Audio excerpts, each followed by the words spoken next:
Welcome to Not Milk Never Milk. Subscribe if you're lactose intolerant.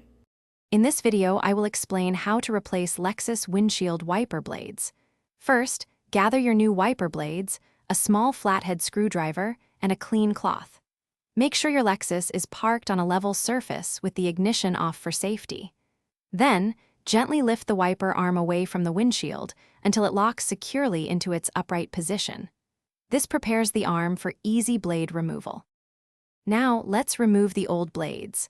Look closely at where the wiper blade connects to the arm. You'll find a small tab or button. Press this tab firmly and then slide the old blade down or off the J-hook connector. It should detach with a gentle pull. Always hold onto the wiper arm securely to prevent it from snapping back and potentially damaging your windshield. With the old blade removed, it's time to install the new one.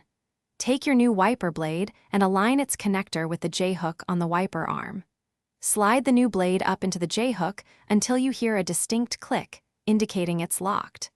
Give the blade a gentle tug to ensure it's securely fastened and won't come loose during operation.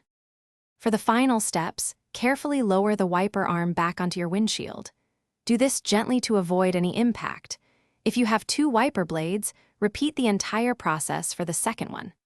Once both new blades are installed, turn on your vehicle and test them with some windshield washer fluid to confirm they operate smoothly and clear your view effectively. You're all set. Thanks for watching. If this was helpful, leave a like and consider subscribing. See you next time.